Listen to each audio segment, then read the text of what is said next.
When Jiang Wei saw Wei Yan accidentally extinguish the seven-star lamp, he was shocked and furious. He immediately drew his sword and wanted to kill him. Zhuge Liang stopped him at once. "This is simply my fate. It is not Wenchang's fault." Only then did Jiang Wei lower his sword. Zhuge Liang coughed up blood several times and collapsed onto his bed. He then told Wei Yan, "Sima Yi has probably guessed that I am gravely ill and is testing our camp. Go out and meet the enemy immediately." Wei Yan obeyed and led troops out. When Xiaoba saw Wei Yan advancing, he quickly retreated. Wei Yan chased him for over 20 miles before returning. Afterward, Zhuge Liang ordered him back to his own camp. Jiang Wei then entered to visit him. Zhuge Liang said, "I devoted my life to restoring the Han dynasty and recovering the Central Plains. Yet heaven has decided otherwise, and my time is running out. All the military knowledge I have accumulated throughout my life has been written into 24 volumes. Among all the generals, only you are capable of inheriting these teachings. Never take them lightly." Jiang Wei tearfully accepted the books. Zhuge Liang also handed him the designs for the repeating crossbow. "This weapon can fire 10 arrows in rapid succession. I never had the chance to use it on a large scale. The blueprints are all here. You may reproduce it in the future." Jiang Wei bowed again in gratitude. Zhuge Liang then warned him, "Most regions of Shu are secure, but Yinping must always be carefully defended. Though difficult to attack, it will one day become a serious problem." He later summoned Ma Dai into the tent and secretly entrusted him with a special mission. "After I die, carry out the plan exactly as instructed." Ma Dai accepted the order and left. Soon afterward, Yang Yi entered. Zhuge Liang handed him a sealed brocade pouch. "After my death, Wei Yan will certainly rebel.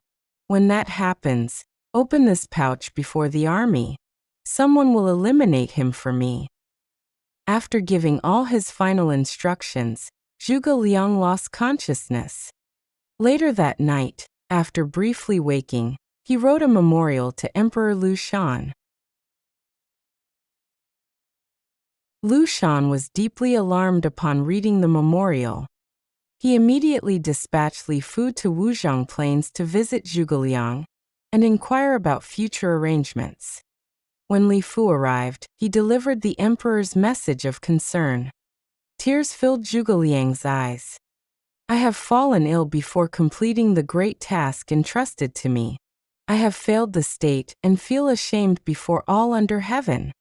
After my death, you must continue to assist His Majesty faithfully. Do not recklessly alter the state's institutions. Do not discard the talented people I have appointed. I have already passed my military knowledge to Jiang Wei. He can carry on my ambitions and continue serving the nation." Li Fu returned to Chengdu after receiving these instructions. Meanwhile, Zhuge Liang forced himself to continue working. He rode through the camps in a small carriage to inspect the army. The autumn wind cut through him like ice. He sighed deeply.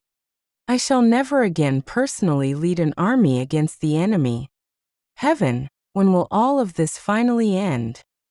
After returning to camp, his condition worsened. He summoned Yang Yi and said, "Ma Dai, Wang Ping, Liao Hua, Zhang Yi, and Zhang and I are all loyal men and may be trusted. After my death, maintain the current system. Withdraw the army slowly and calmly. Do not panic. Jiang Wei possesses both wisdom and courage and can command the rear guard." Yang Yi accepted the orders through tears. Zhuge Liang then composed his final memorial to Lu Shan. In it, he wrote that all men must eventually die and that his own end was near. He expressed regret that years of northern campaigns had failed to achieve their goal despite the trust placed in him by the late emperor and the current ruler. He urged Lu Shan to govern with humility, care for the people, honor the late emperor, promote virtue, appoint worthy officials, and distance himself from corrupt influences. Regarding his personal property, he stated that he owned only 800 mulberry trees and 15 qing of farmland near Chengdu, enough to support his family. Throughout his years in the field, all provisions had been supplied by the state, and he had never accumulated personal wealth. After completing the memorial, he gave Yang Yi one final instruction. Do not announce my death immediately. Place my body seated upright inside a shrine. Put 7 grains of rice in my mouth and a lamp beneath my feet. The army must continue as normal, and no mourning is to be shown. As long as my star has not fallen, Sima Yi will remain uncertain and afraid. The army will then be able to withdraw safely. If Sima Yi pursues us, place the wooden statue I carved onto a carriage. The sight of it alone will force him to retreat. Yang Yi carefully memorized every detail. That night, Zhuge Liang was helped outside to observe the stars. Pointing to one particular star, he said, "That is my general star." Everyone looked upward and saw that the star's light had become dim and unstable. Zhuge Liang performed a final ritual and returned to his tent. Shortly afterward, he fell unconscious. At that moment, Li Fu arrived once again. He had forgotten to ask who should succeed Zhuge Liang in managing state affairs. Seeing the chancellor unconscious, he cried out, "I have failed the state." Sometime later, Zhuge Liang briefly regained consciousness. Li Fu hurriedly asked, "After your excellency is gone, who should oversee the affairs of the state?" "Jiangwan." "And after Jiangwan?" "Fei Yi." "And after Fei Yi?" Zhuge Liang gave no reply. When the others approached him, they discovered that he had passed away. It was the 23rd day of the 8th month in the 12th year of Jianxing. He was 54 years old. Countless scholars and poets later composed elegies in his memory. Liao Li, who had once been demoted by Zhuge Liang, wept bitterly when he heard the news. "From this day forward, there is no one left who can correct my faults." Li Yan was also devastated. He had always hoped to be recalled to service by Zhuge Liang someday. With the chancellor's death, that hope vanished forever. That night, the heavens seemed filled with sorrow. The moonlight was dim. Thus ended the life of Zhuge Liang, one of the greatest statesmen in Chinese history. Jiang Wei and Yang Yi followed Zhuge Liang's instructions and kept his death secret. His body was placed in a shrine while the army quietly began withdrawing. Meanwhile, Sima Yi was observing the stars. Suddenly, he saw a great red star fall into the Shu camp from the northeast. He immediately exclaimed, "Kongming is dead." He prepared to pursue the Shu army. Yet before leaving camp, doubt entered his mind. Kongming was a master of deception. Could this be another trap? He hesitated and instead sent Xiaoba with a small force to investigate. That same night, Wei Yan had a strange dream. He dreamed that 2 horns grew from his head. He sought Zhao Ji, a master of the Book of Changes, to interpret it. Zhao Ji deliberately replied, "This is a wonderful omen. The qilin has horns, the dragon has horns. Great success awaits you." Wei Yan was delighted. But after leaving, Zhao Ji privately told Fei Yi, "In truth, it is a terrible omen. The character for horn can be interpreted as a blade over the character for use.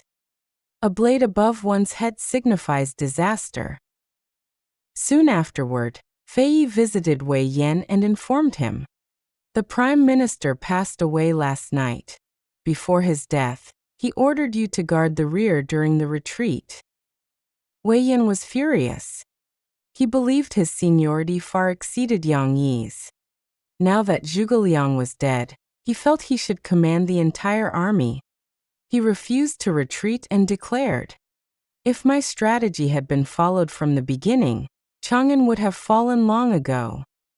Fei Yi pretended to support him and promised to persuade Yang Yi to hand over command. Wei Yan temporarily believed him. After returning to the main camp, Fei Yi informed Yang Yi of everything. Yang Yi replied, "The Prime Minister predicted this long ago. I sent you only to test him." Yang Yi then escorted Zhuge Liang's coffin with the main force, while Jiang Wei commanded the rear guard. When Wei Yan received no reply, he sent Ma Dai to investigate. Learning that the army had already withdrawn, he became enraged. He immediately led his own troops in pursuit of Yang Yi. Meanwhile, Xiahou Ba confirmed that the Shu army had indeed departed. Only then did Sima Yi believe the retreat was genuine. He personally led the Wei army in pursuit. As they approached the mountains, it seemed they would finally catch the Shu forces. Suddenly, drums thundered from behind the hills. The Shu army turned around and formed battle lines. A great command banner emerged from the forest bearing the words, "Han Chancellor and Marquis of Wuzhang, Zhuge Liang." Then dozens of generals escorted a four-wheeled carriage into view. Seated upon it was Zhuge Liang himself. Feather fan in hand, silk headscarf on his head, he appeared completely alive. Sima Yi was terrified. "Kongming is still alive. I've fallen into his trap." He immediately turned around and fled. Behind him, Jiang Wei shouted, "Sima Yi, you have fallen into my prime minister's plan." The Wei army erupted into panic. Countless soldiers were trampled in the chaos. Sima Yi fled more than 50 miles before finally calming down.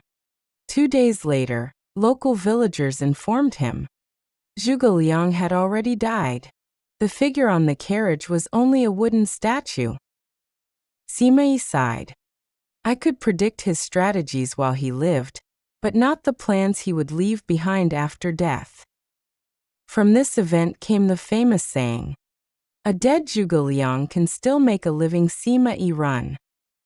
After confirming Zhuge Liang's death, Sima Yi resumed the pursuit. But by then the Shu army had safely withdrawn far away. He had no choice but to return. Along the way, he saw the orderly remains of Zhuge Liang's former camps and could not help but admire him.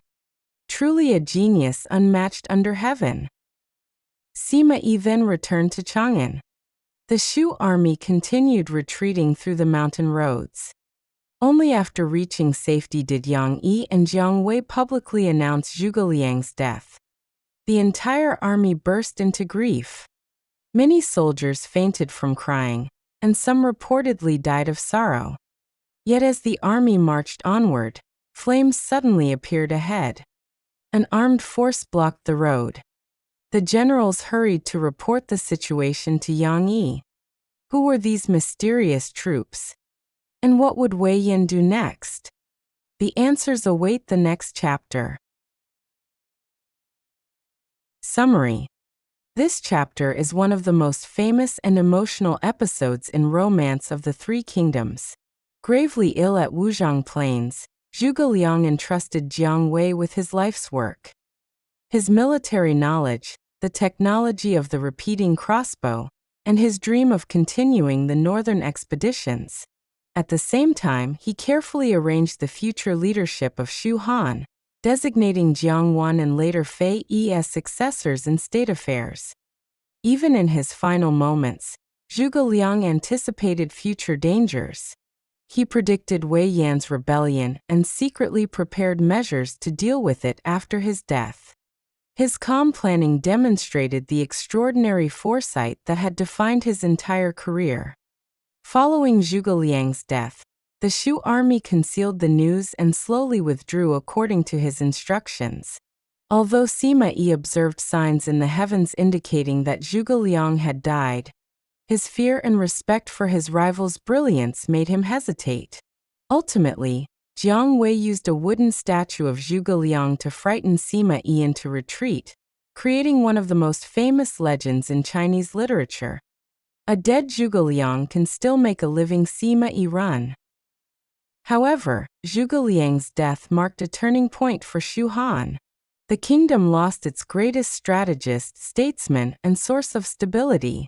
The dream of restoring the Han dynasty effectively ended, while the growing conflict between Wei Yan and Yang Yi set the stage for internal struggles that would soon follow. Symbolically, this chapter represents not only the death of a remarkable individual, but also the beginning of Shu Han's gradual decline. Knowledge notes. 1. The seven-star lamp and Wei Yan extinguishing it. This episode does not appear in historical records. Zhuge Liang did die from illness at Wuzhang Plains, but the story of extending his life through a mystical ritual and having Wei Yan accidentally extinguish the lamp is a fictional and supernatural addition created by the novel. 2. Zhuge Liang predicting Wei Yan's rebellion. According to historical sources, Zhuge Liang's final instructions focused on organizing the army's withdrawal. He ordered Wei Yan to guard the rear, and if Wei Yan refused, the main army was to withdraw without him. The dramatic secret pouch strategy and detailed prediction of Wei Yan's rebellion are literary inventions designed to enhance the story. 3. Wei Yan was not a traitor to Shu.